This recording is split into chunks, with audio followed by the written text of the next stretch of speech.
Introductions. The greatest show on earth. The psychology of money, why smart people do dumb things with their finances. Financial success is not just about how smart you are, but also how you behave. That's the central argument made by author Morgan Housel in his book The Psychology of Money. To illustrate this point, Housel shares the stories of two very different investors. Ronald Reed was a high school graduate who worked modest blue-collar jobs his whole life, like janitor and gas station attendant. Yet when Reed passed away at age 92, he secretly left behind an $8 million fortune, amassed simply through long-term investments in blue-chip stocks. On the other end of the spectrum was Richard Fuscon, a Harvard MBA graduate, who became a highly successful Merrill Lynch finance executive. But Fuscon ultimately went bankrupt after the 2008 crisis due to greedy overspending and high debt levels. The contrast shows that financial outcomes depend more on behavior than intelligence or credentials. Reed was patient and disciplined, Fuscon greedy and overconfident. That behavioral gap overshadowed their educational differences. This is because finance is guided by psychology more than cold hard rules. Money confuses and emotionally affects all of us in individual ways. So making good financial choices requires emotional wisdom and self-awareness, not just math skills. Yet our culture treats finance like physics, as if rigid laws determine outcomes. We're told to save 10% of our salary, and are given investing formulas. But no formulas can predict how greed or fear will affect our decisions when money is on the line. Understanding the psychology behind our financial behavior offers real wisdom. It teaches why people bury themselves in debt, panic during market crashes, and make other seemingly irrational money choices. Mastering our inner psychology leads to better outcomes than memorizing financial rules. Housel wrote this book to share the money lessons he learned observing human behavior during the 2008 financial crisis. He aims to help people become more self-aware about their financial psychology, so they can make wiser money decisions. For finances are ultimately guided by people, not numbers. The roots of our financial behavior. The passage provides insightful perspective on why people make the financial decisions they do. At the core is the fact that our personal experiences shape our financial beliefs and behaviors far more than pure logic or facts. To illustrate this, the passage contrasts the wildly divergent money experiences of different generations and demographics. Those who lived through high inflation have a vastly different view of bonds than those who have only known low inflation. Groups with different socioeconomic backgrounds form views about concepts like risk and savings rates based on their own lived experience, not spreadsheets. The passage also notes how new many pillars of modern finance are. Retirement investing, college savings plans, index funds, these are all recent creations still working out major kinks. With little generational knowledge to draw on, suboptimal financial decisions are inevitable as we figure things out in real time. How then should we approach others' financial choices?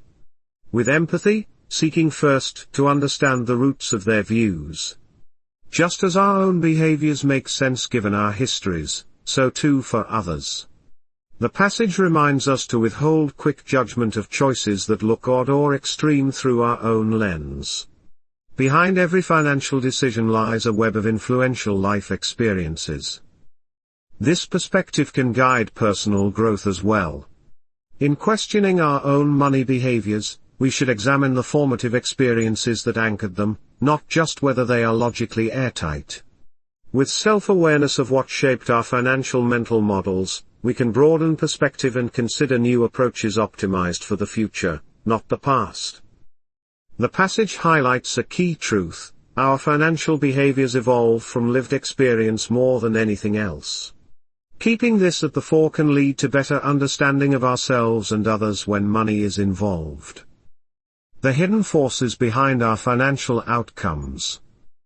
The passage provides thought-provoking perspective on how much of our financial successes and failures are actually driven by luck and risk rather than individual decisions. It cautions against over-attributing outcomes to personal effort, as extreme examples of wealth or poverty often have influencing factors well outside one's control. The passage gives several vivid examples, like Bill Gates' one-in-a-million fortune of attending a rare school with computer access that proved formative to Microsoft's origins. Or his equally skilled friend Kent, who was killed in a freak mountaineering accident before realizing his potential. Luck and risk, heads and tails of the same coin. This is not to dismiss effort and good judgment. But we rarely account for how minute circumstances outside our control can play decisive roles for better or worse. The passage calls for more humility in assessing financial outcomes, both our own and others.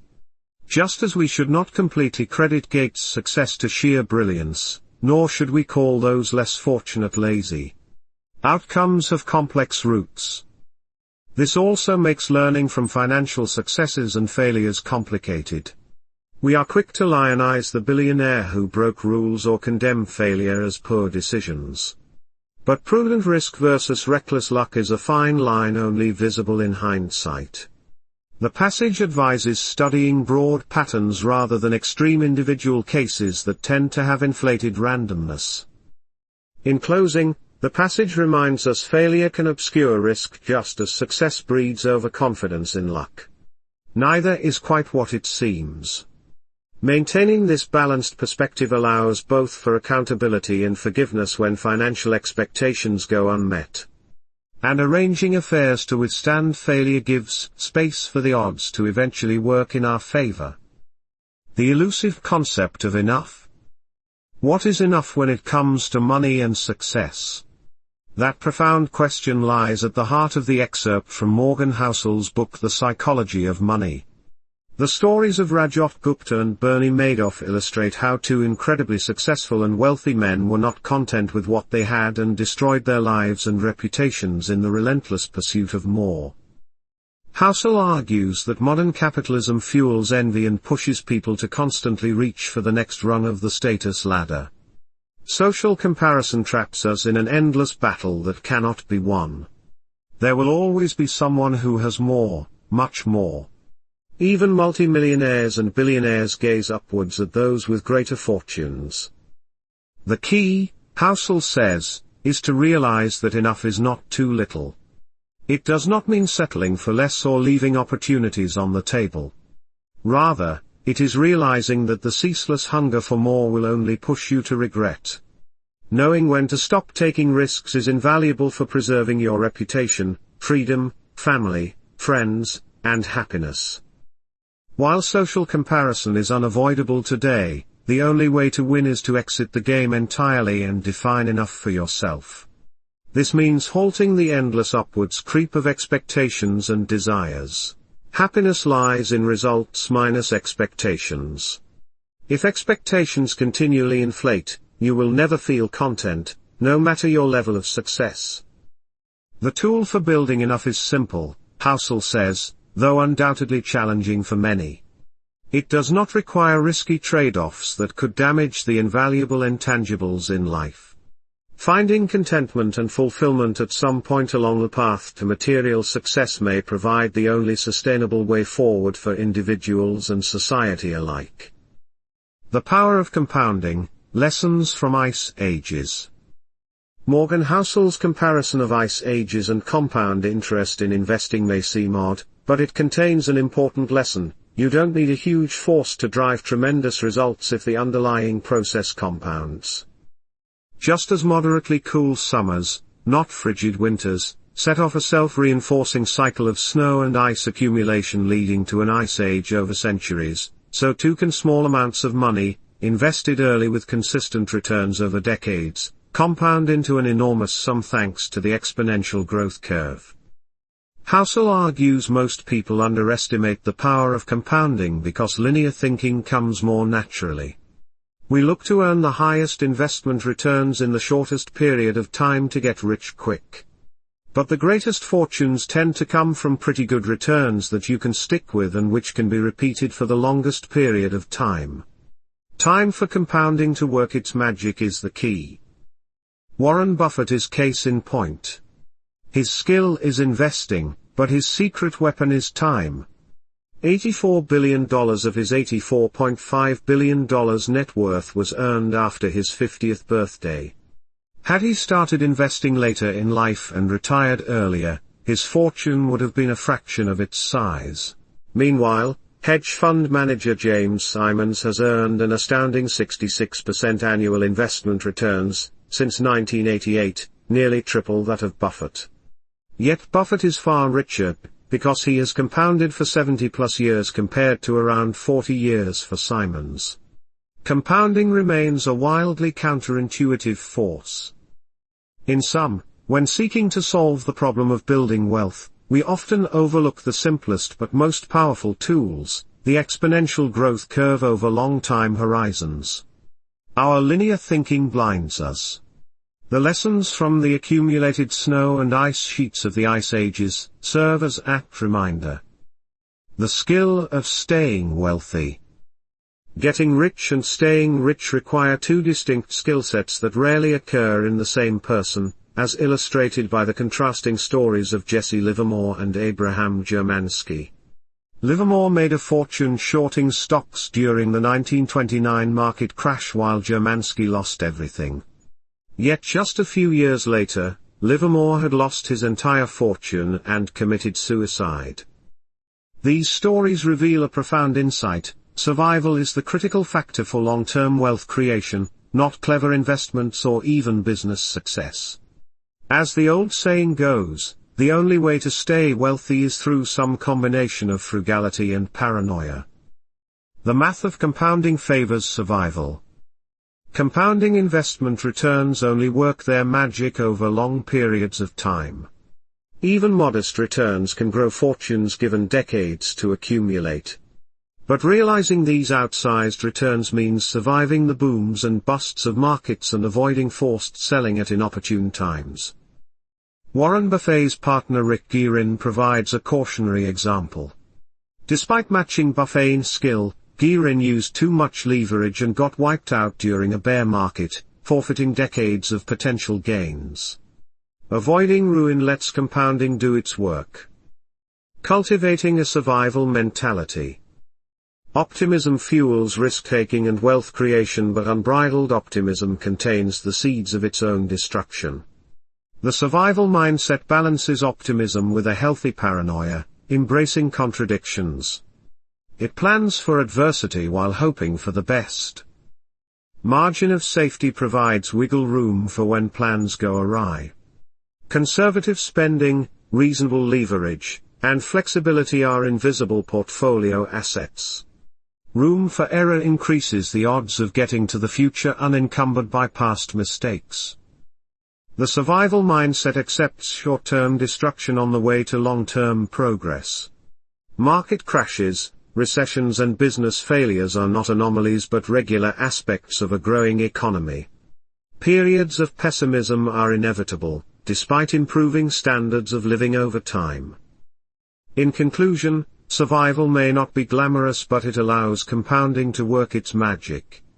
The ability to avoid wipeouts is the hidden skill of the world's great investors. Cultivating this underappreciated mental muscle can make the difference between dying rich and dying broke. The role of tail events in determining success. Many exceptionally successful people, companies, and investment funds owe the bulk of their results to a small number of outsized winners rather than steady incremental progress. These tail events, the rare, extreme outcomes at the edges of a distribution, exert a powerful, disproportionate influence due to their sheer magnitude. Understanding how tails drive finance and investing provides a critical perspective. Outliers spawn the megatech companies that drive market returns and the venture funds that back them. Master art dealers buy thousands of pieces knowing a few will end up priceless. Tail insights help explain how index funds reliably beat most stock pickers over time despite inferior skills. surviving the bad to enable the good. Tails cut both ways. Just as a few winners determine success, a few mistakes can determine failure. High-profile bankruptcies and investment blow-ups litter the business landscape. Forgotten are the hundreds of bad ideas and failed products behind every breakthrough. Rather than fight this randomness, the survival mindset accepts adversity as the price of progress. Great investors lose money on most picks but make it back on a handful. Visionary CEOs preside over failed projects without blinking. Understanding the normality of tails enables risk-taking without recklessness. Tuning out the noise. The outsized attention paid to outliers leaves us anchored to the average. When faced with tales of overnight billions and soaring stocks, our own incremental progress feels inadequate by comparison. This distortion fuels a destructive jealousy. The antidote is recognizing the universality of failure and ruin on the way to success. We wrongly assume the masters were right all along, ignoring the graveyard of past mistakes hidden beneath the sheen of achievement. We fail to embed our own setbacks in this context, losing perspective in moments of doubt. In closing, tales create a paradox. They represent extreme good luck yet also reward skill in pursuing odds-defying outcomes. Those able to repeat tail success have often survived many more failures than ever known. Progress depends on an acceptance that adversity accompanies achievement, destruction enables growth, and humility drives outsized long-term returns. Money's highest dividend, the ability to control your time. While the pursuit of money often stems from a desire for happiness, several studies find little correlation between wealth and well-being. Instead, the highest dividend money pays is the ability to control your schedule and activities. Time affords freedom. Financial assets allow us to wake up each day able to do whatever we want, whether that means taking a vacation, switching careers, or merely working flexible hours. This flexibility provides a buffer against the demands of bosses, creditors, illness and other unexpected chaos. As the old saying goes, time is money. But the inverse is also true, money is time. Accumulating unspent wealth in the form of investments or cash savings creates optionality in how we spend our days. Further, aligning finances towards maximizing control over our time leads to greater life satisfaction. The all-consuming modern job. Despite being wealthier overall, Americans today report no higher happiness than in the 1950s. This is partly explained by a lack of control over our time compared to the past. Knowledge and service roles that rely on mental output rather than physical tasks dominate today's economy. With work tethered to laptops and smartphones rather than assembly lines, many employees feel chained to their jobs around the clock. In contrast, earlier factory workers detached completely outside work hours. Our always-on economy and brain-centric jobs lead to a sense of never escaping professional demands. Money's true purpose. The elderly consistently report that happiness springs from quality relationships, membership in a community, and unstructured time with family, not working relentlessly to afford material luxuries. Money should serve to expand our autonomy over how we spend our hours and days rather than imprison us in a gilded cage. In closing, money's worth lies in the control of time it enables, not the stuff it can buy. Structuring financial choices to maximize freedom over our schedule is the path to lasting contentment. Time affords the space to nurture what and who we truly value rather than serve what we're told to value. The true wealth, how money can buy happiness through time and control. The excerpt argues that the highest form of wealth is not money itself, but the control over one's time and life that money enables. It contends that while Americans today are wealthier financially than previous generations, we are not necessarily happier. A major reason for this is that while our incomes have risen, our sense of control over our time has diminished. More of us have knowledge-based or managerial jobs where work never truly ends. Unlike industrial jobs of the past, today's brain work means we are constantly on the clock even outside working hours thanks to smartphones and computers. So it feels like we're working 24/7. The author cites research showing that having control over how one spends their time is one of the strongest predictors of happiness and well-being. The elderly Americans interviewed prioritized things like time with friends and family, not earning power or wealth accumulation. Kids care more about time with parents than expensive presents. So the best way to leverage greater wealth is to buy back control of your schedule.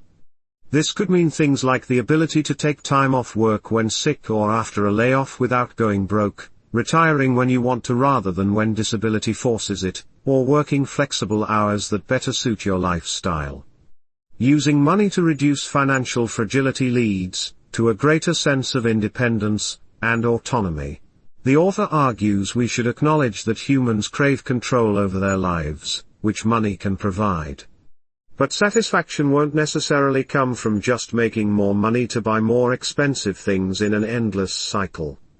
True wealth resides in using money to craft a schedule and lifestyle aligned with what makes you happy, things like time, affluence, and deep relationships.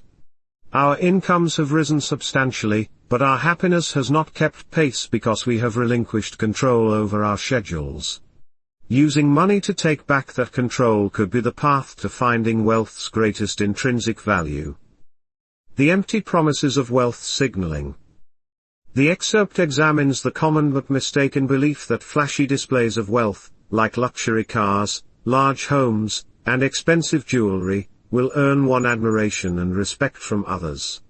The author argues this belief is misguided, as people tend to admire the possessions themselves rather than the owner. The article draws on the author's experience working as a hotel valet where he parked extravagant sports cars for guests. He dreamed of having an exotic car himself one day, assuming it would make him look successful and important in the eyes of others, sending a signal about his status. But in observing reactions to the nice cars, the author realized people were impressed by the cars themselves, not the drivers. The car triggered a sense of envy in onlookers, making them wish they had such nice vehicles, so others would admire them in the same way.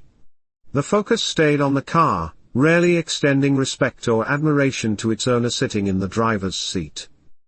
Essentially, people aspire toward flashy wealth displays because they believe it will make others view them as prominent, smart, and cultured.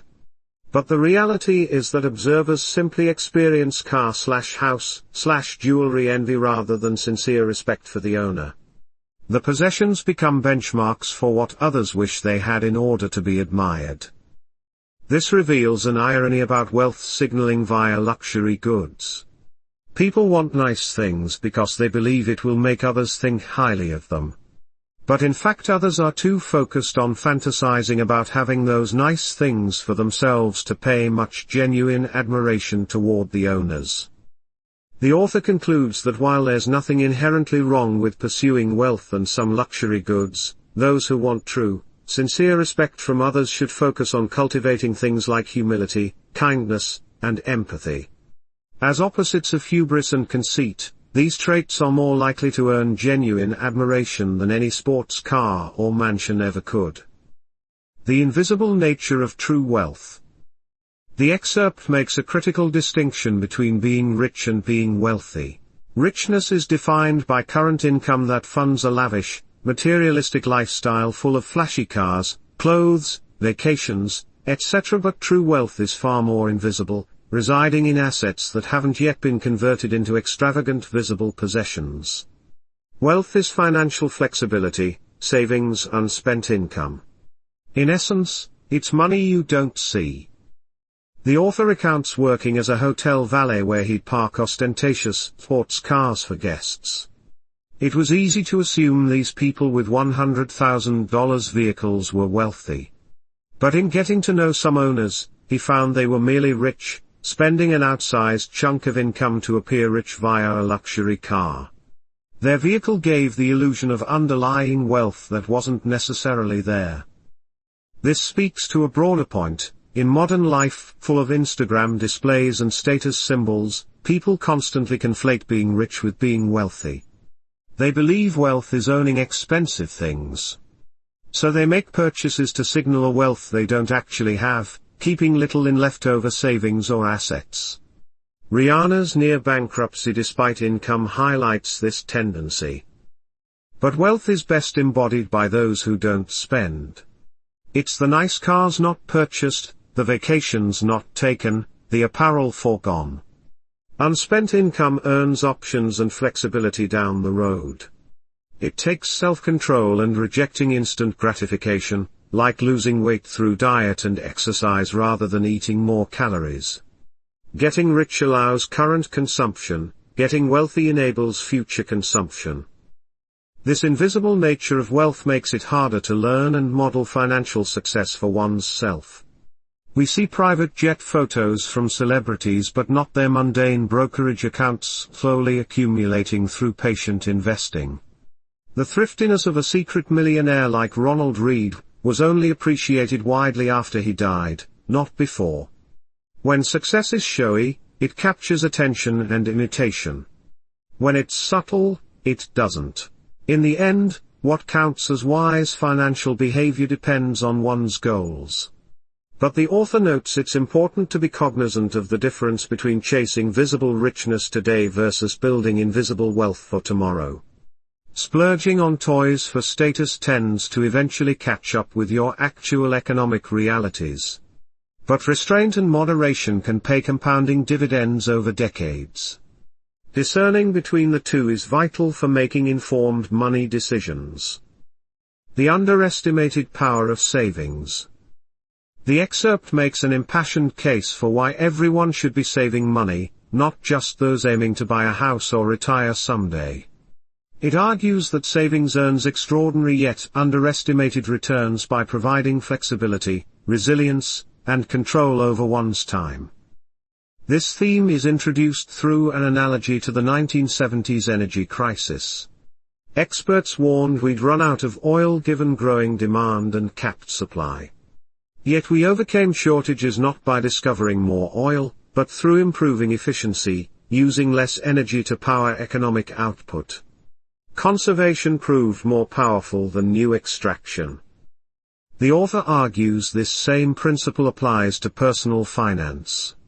We focus immense effort on finding high-return investments when it's savings and frugality within our control that builds wealth. Asset returns rely on volatile markets and luck. Savings rates rely on our own behavior. Like energy efficiency, financial efficiency compounds. Moreover, savings provide flexibility and options no market return can match. Having a safety net enables pursuing more meaningful work with less pay, waiting for ripe opportunities, and weathering surprises. Unspent savings create a gap between what you can do and what you choose to do that accrues value over time.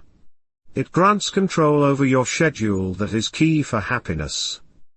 The author contends part of why more don't save is an obsession with rational goals like a new car. But saving for its own sake builds resilience and freedom to pivot. He argues market competition now spans the global talent pool, making advantages like intelligence less differentiating. Flexibility and financial cushioning become key as routine skills face automation. In the end, saving money may provide extraordinary returns in the form of flexibility and control over one's time that are real but unmeasurable. Much like the 1970s experts overlooked efficiency's power, we overlook savings' power in building wealth people need. Creating wiggle room and options for yourself earns compounding dividends in a world where advantages lie in soft skills like adapting to change. Just ask someone who loses a job in a recession. In finance as in energy, conservation and efficiency warrant more attention as pillars of abundance. The unreasonable effectiveness of being reasonable with money. Many of us strive to make purely rational decisions with our finances. We seek the mathematically optimal investment strategy, aiming to maximize returns while minimizing risk.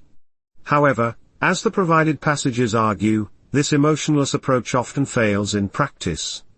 Instead, we should focus on being reasonably satisfied with our financial choices rather than perfectly rational. The first passage tells the story of Julius Wagner Jureg, a doctor who pioneered an unorthodox fever therapy to treat syphilis in the 1900s.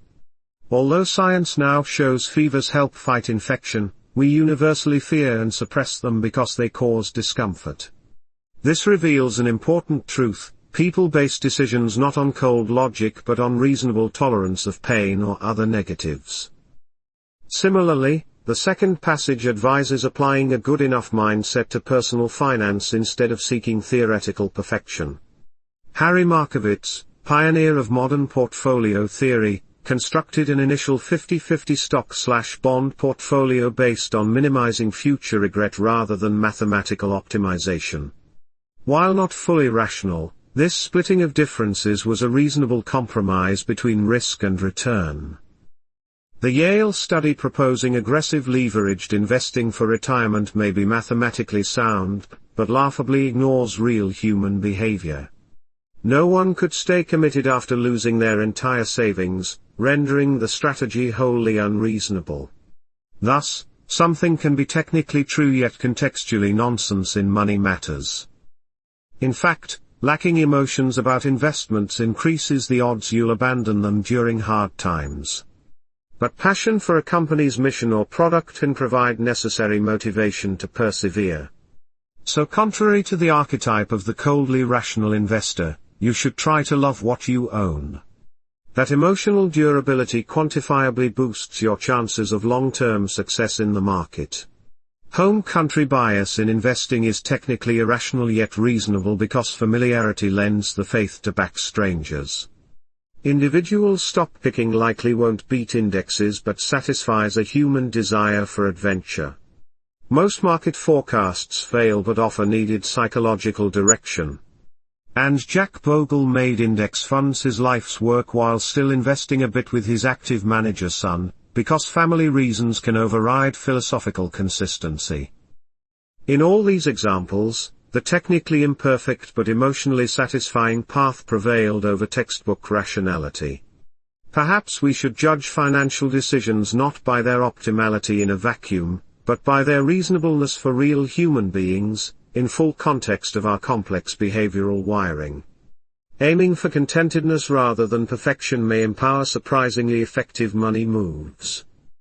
The limits of using history to predict the future of finance. Investors and economists often rely heavily on historical data and patterns to forecast the future. But the world of finance is constantly evolving in unpredictable ways due to human behavior, structural changes, and black swan events. As the passage argues, historians are not prophets when it comes to money and markets. The role of surprises. Many of history's most transformative events in finance were black swans, utterly unpredictable and unprecedented. Events like the Great Depression, the dot-com bubble, 9/11, the 2008 crisis, and the COVID pandemic have had massive ripple effects on global markets and economies in ways no one could have reasonably foretold. As Nassim Taleb writes, we fail to imagine that the worst past event was itself a surprise with no precedent. Rather than using past crises to set future risk parameters, we should humbly admit the world remains full of surprises. Changing structures. The very structure of finance has radically transformed over decades and centuries. The advent of things like 401ks, IRA accounts, venture capital, automated trading, electronic markets, and new regulations have fundamentally changed investing in ways that render much historical data obsolete. As Benjamin Graham admitted late in life, formulas that once may have generated good returns can lose their edge as more investors discover and then distort their effectiveness. The dangers of iron laws. In finance, the dismissive refrain is often "this time is different." But change does occur. As John Templeton noted, things prove legitimately different around 20% of the time. When backtesting models or consulting history books, investors should focus more on broad principles of human social behavior rather than seeking ironclad historical laws. The economy evolves in real time, and the best guide to the near future is often more recent events rather than distant history. In conclusion, investors and economists should cultivate a historical awareness without over-reliance on past data for precision forecasts. Markets are complex adaptive systems, not mechanical formulaic engines. As Sagan warns, things that have never happened before happen all the time in finance. Surprises, black swans and unpredictability are the rule, not the exception. The power of room for error, why you need margin of safety in personal finance. In volatile and uncertain environments like personal finance, having room for error through margin of safety is one of the most powerful tools for enduring storms and seizing opportunities. As the text illustrates through examples like card counting in blackjack, margin of safety means building in buffers that allow you to withstand adversity and stick around long enough to let the odds fall in your favor over time. 3 key reasons why room for error matters in personal finance. 1. It protects you when your forecasts and predictions inevitably prove inaccurate. As Benjamin Graham wisely noted, margin of safety renders the forecast unnecessary. No financial plan survives completely intact. 2. It prevents you from taking risks that could lead to total ruin or wipe you out of the game, like over-leverage. Optimism bias causes us to focus on favorable odds and ignore small ruin risks. But ruin risks matter enormously. Room for error lets you take risks while avoiding wipeout events. 3. It gives you capacity to handle unpredictable black swan events, like the tank unit defeated by field mice. The biggest single point of failure in personal finance is having no savings buffer for surprise expenses. But room for error lets you endure crises and still take advantage of opportunities that arise in their aftermath. In your own financial plan, it's wise to build in margin of safety wherever possible, whether in conservative return assumptions, higher savings rates, or cash buffers. The flexibility this provides will prove invaluable in navigating the unpredictable financial environment most of us face over a lifetime. Events rarely go precisely according to plan. Buffering for error is what makes long-term success possible. The inevitability of changing financial goals over a lifetime. Few of us accurately predict how much our personalities, desires, and goals will change over the course of our lives. This end-of-history illusion makes long-term financial planning difficult. What we want out of life at age 20 or 30 is often very different from what we want at age 50 or 70. The author shares an example of a friend who dreamed for years of becoming a doctor, overcoming steep odds to achieve this goal. But after finally reaching this coveted career, the stresses and hours wore him down. He seemed as disappointed with where he ended up as he once was driven toward that goal years earlier. This pattern plays out across careers and personal choices. Only 27% of college graduates end up in jobs related to their major. 29% of stay-at-home parents have college degrees, suggesting they once had different plans. From dreams of driving tractors to chasing lucrative legal careers and then shifting priorities after having children, our evolving preferences make it hard to stick to financial plans. The end-of-history illusion causes us to underestimate this future change. We focus on how much we feel we've evolved compared to our younger selves, while failing to recognize our future selves may view us today with similar disbelief at our misguided priorities and plans. What principles can help navigate this reality of shifting financial goals? The author suggests 2 guidelines. 1. Avoid extreme plans. Whether pursuing austerity or luxury lifestyles as young adults, assuming our contentment with these extremes will persist for decades is often proven wrong. Moderate approaches across savings, spending, work hours, etc. allow more flexibility as goals change. 2. Accept the inevitability of change. Clinging to past decisions out of pride rarely leads to fulfillment. View choices as the best plans for who you were at the time, not eternal covenants. When goals shift, be willing to detonate previous efforts and move ahead with no sunk costs, rather than drag out outdated priorities. Embracing the reality that our future selves may view us today with disbelief allows financial planning to become not a static rulebook, but a flexible path to align resources with our evolving needs over a long lifetime. The high price of investment success. Investing returns often look straightforward on paper. Put your money in the stock market for the long run, let compounding work its magic, and enjoy a comfortable retirement. If only it was so easy. As former GE CEO Jeff Immelt remarked, every job looks easy when you're not the one doing it. The reality is that high investment returns demand a high price that many investors fail to adequately appreciate or prepare for psychologically. This price is not denominated in dollars and cents but rather volatility, uncertainty, doubt, and regret. Study after study shows the average equity mutual fund investor dramatically underperforms the very funds they invest in due to poor market timing decisions. They buy high after a run-up and sell low during panics and crashes. Why this destructive behavior? Because volatility feels less like a fee you pay to earn higher returns and more like a fine for making poor decisions. The natural impulse is to avoid fines, and thus investors take actions that backfire. Legendary former GE CEO Jack Welch became famous for smoothing earnings, so that investors would not have to endure surprises and volatility quarter to quarter. But this artifice led to a day of reckoning where all the deferred volatility had to eventually rear its ugly head, crushing GE's stock price for over a decade. Mortgage giants Fannie Mae and Freddie Mac played similar games in the early 2000s, only to collapse into insolvency during the financial crisis. So how can investors condition themselves to willingly pay the price for equity outperformance? By reframing volatility as an admission fee rather than a fine. The $100 you pay for Disneyland tickets gives your family lasting memories despite the odd rainy day. The $10 county fair might have guaranteed good weather but offers less upside.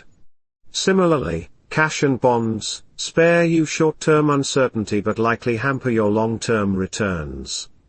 Ground yourself in the rationale for equity investing and remember that markets bouncing around is the price you must pay for that rationale to bear fruit. Pay the volatility fee, and with any luck, the result will be worth far more than the price. The boom and bust of financial bubbles, why they form and how they wreck lives. Financial bubbles, from the dot-com bubble of the 1990s to the housing bubble of the 2000s, have become an unfortunately common occurrence in modern economies. These speculative manias inevitably end in disaster, wiping out trillions in household wealth and leaving economic devastation in their wake. But what causes these periodic bouts of irrational optimism, and sky-high asset valuations? According to the passage, while greed is often blamed, the true reasons are more complex, rooted in human psychology and misaligned incentives between different types of investors. Specifically, bubbles form when short-term traders playing a momentum game start dominating the market. As asset prices get bid up higher and higher over weeks or months, these short-term speculators are lured in by the prospect of quick and easy profits. Their influx then pushes prices even higher in a self-reinforcing spiral, detaching prices from any reasonable long-term valuation metrics. Long-term investors get sucked in as well, fooled into thinking maybe these traders know something I don't. They abandon their focus on discounted cash flows and growth projections 30 years out. Instead they start chasing short-term price action just like the speculators. Of course, no bubble can inflate forever. Eventually the mania ends, the speculators rush for the exits, and prices collapse. But by this point, enormous economic damage has already been done. Nest eggs intended for retirement or college savings are wiped out. The economy tips into recession as household balance sheets repair. Foreclosures and bankruptcies soar. And yet, we never seem to learn. Just a decade separated the dot-com and housing bubbles. More bubbles will continue to emerge unless long-term investors wise up. The key is understanding your own goals and time horizon, tuning out short-term market moves irrelevant to your strategy, and refusing to be swayed into playing a very different game than you set out to. The psychology of bubbles may be complicated, but individuals can take common-sense steps to insulate themselves. Write an investing mission statement. Focus on value, not momentum. Take the long view. Do that, and you'll be far less likely to get sucked into the next mania. The allure of pessimism, why doom and gloom captivate while optimism is overlooked. Pessimism holds a special place in our hearts. As the provided excerpts point out, pessimism is not just more common than optimism, it often sounds smarter, more plausible, more intellectual, and more realistic.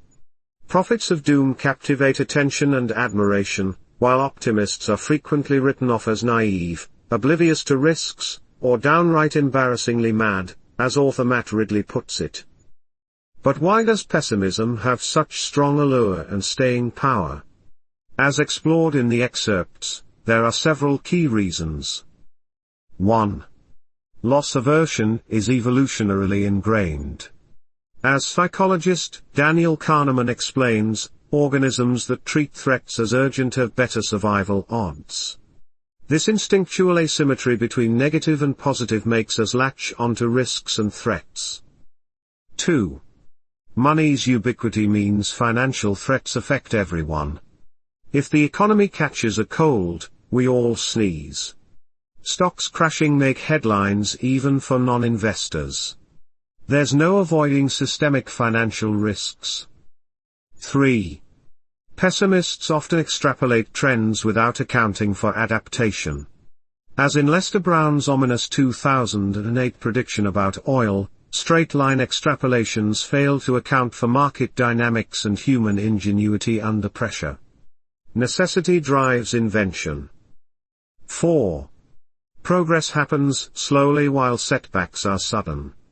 The decades-long miracle of modern medicine saves countless lives but goes unappreciated, while singular disasters captivate attention. Compounding growth takes patience, fear springs from hair-trigger events. 5. Lower expectations feel better. By expecting the worst, even moderately good outcomes feel like a bonus, as Stephen Hawking relates regarding his disease. Pessimism lets you be pleasantly surprised. In sum, doom and gloom is intellectually seductive while optimism requires more nuance and long-view historical perspective. Moreover, loss aversion makes us fixate on risks. However, being aware of these biases is the first step toward balance. As the excerpts argue, smart possibilistic optimism grounded in realism remains, for most, the most productive mindset. This draft article summarizes the key points about the allure of pessimism using supporting examples from the provided materials.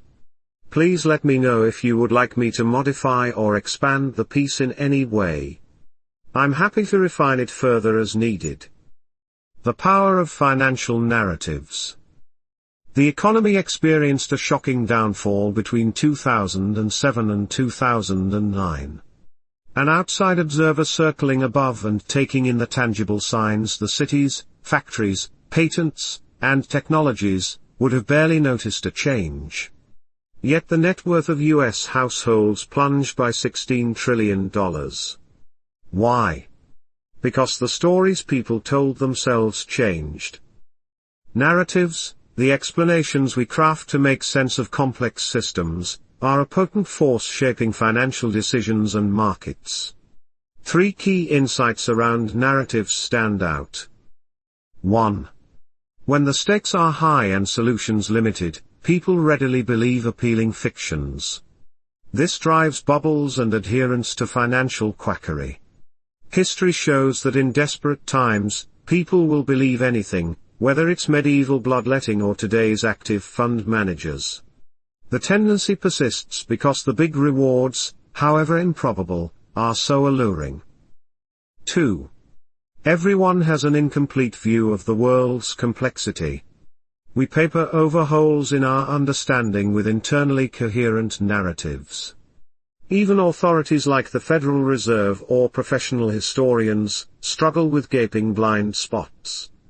And money, dependent on the unknowable actions of millions, is enormously complex. Market forecasts and financial advisors gain traction not through accuracy but by satisfying our craving for an illusion of predictability and control. 3. The strength of a narrative depends less on truth than on how badly people wish it to be true. The happier a belief would make us, the flimsier the evidence we demand. This shows in booms where new technologies or policies inspire tales of unlimited prosperity. Believing makes it so, at least for a time. Similarly, doomsayers tend to be those who stand to profit or have an emotional stake in Armageddon. With trillions riding on prevailing narratives, financial storytelling warrants skepticism and moderation. Beware assumptions and extremes. Anchor to evidence and room for error. Above all, recognize that money's complexity exceeds anyone's comprehension. Neat and sweeping narratives are almost always too good to be true. The prudent admit how little they know.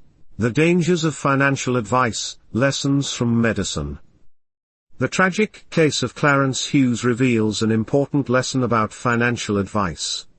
In 1931, Hughes went to the dentist for a painful mouth, only to wake up hours later missing 16 teeth and his tonsils, then dying a week later. His wife sued not because the surgery was botched, but because Hughes never consented to such extreme procedures.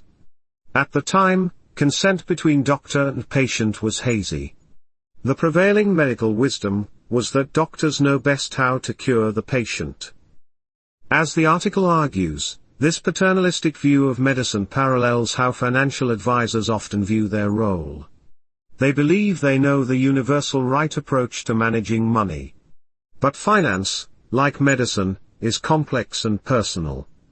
What works for one patient or investor may not work for another, even in identical situations. Values, priorities and risk tolerance vary too widely. This is why the article wisely refrains from directing the reader on what to do with their money. Instead, it offers broad guiding principles, while acknowledging money decisions depend greatly on personal preferences, and emotions like the ability to sleep at night. As Katz wrote about medicine, interactions between advisor and client are complex. Still, advisors provide useful knowledge on odds, risks and typical outcomes. Patients and investors can draw informed conclusions from this input to make decisions aligned with their own desires and temperament. The article sums this up nicely: there are universal truths in money, even if people come to different conclusions about how they want to apply those truths to their own finances. With that context established, the article shares insightful money maxims like saving being the gap between ego and income, increasing your time horizon as an investor, and defining the personal cost you're willing to pay for financial success. It advocates balancing risk-taking with ruin avoidance, respecting different views on money, and always leaving room for error. The piece ends by encouraging the reader to focus less on specific advice, and more on overarching money principles and self-knowledge of preferences and emotions around finances. There are few definitive rights and wrongs, only trade-offs and gray areas. In money and medicine alike, decisions depend enormously on personal factors alongside generic guidance. The article effectively spotlights this nuance while offering many wise finance suggestions open to interpretation by each reader, and their own distinct money personality. The psychology of financial independence, why we save and invest the way we do. Many people wonder why others make certain financial decisions that may seem irrational on the surface. But when it comes to personal finance, there is often a deeper psychology and reasoning behind our choices. In the provided text, Author Morgan Housel shares insights into his family's approach to money and the guiding financial principles they live by. At the core is a desire for independence, and the freedom to live life on their own terms. Housel traces this back to watching his parents struggle in poverty and later achieve a measure of financial security. This instilled in him the idea that independence comes not from riches but from living below your means and maintaining a high savings rate. He and his wife have kept their lifestyle static despite rising incomes in order to maximize savings. They own their home outright and keep more cash reserves than advisable, both emotionally driven decisions that sacrifice potential returns for peace of mind. When it comes to investing, Housel has evolved from stock picking to simple, low-cost index funds. He realizes outperforming the market is difficult and, given his family's frugal expenses, unnecessary to meet their goals. Their investing strategy now revolves around optimism in long-term economic growth, patience, and consistency. At the core, the Housels have defined financial success on their own terms, not society's. They optimize decisions to maximize independence, simplicity, and good sleep at night. As Housel notes, no one is crazy when it comes to money and different strategies work for different people. But understanding the psychology behind these choices helps explain why smart people can rationally come to far different conclusions. The Housel's approach may not be right for everyone. But it demonstrates the very personal nature of money and the merit in finding a strategy aligned with your own values, priorities and risk tolerance, not just mathematically optimal returns.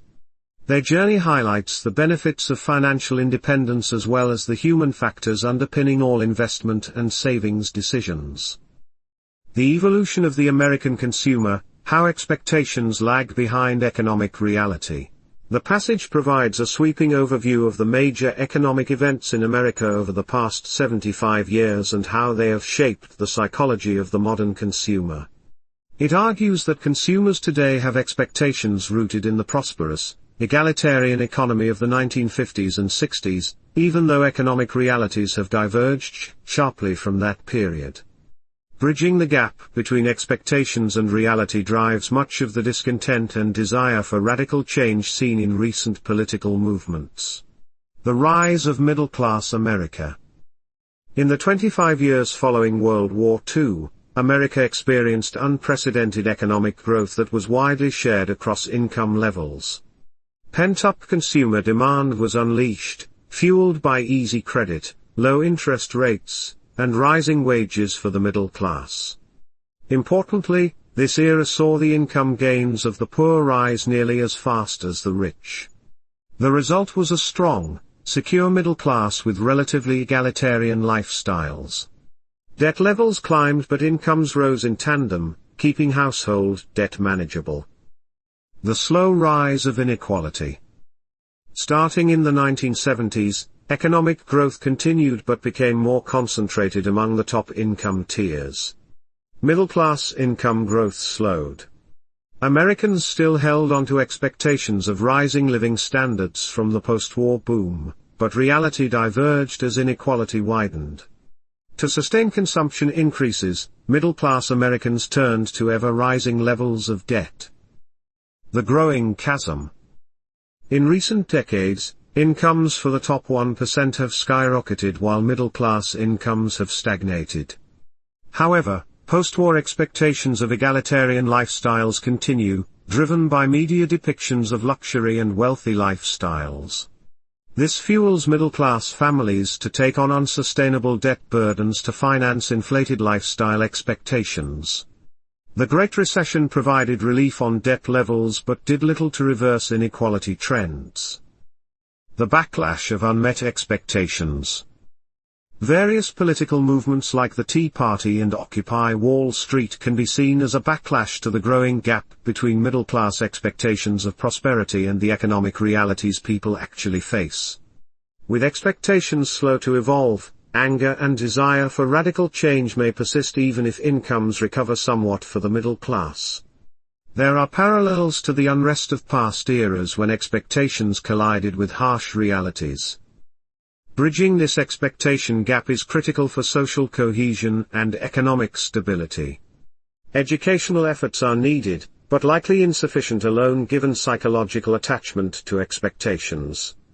We likely need policies explicitly aimed at reversing inequality as well as cultural change led by business and media.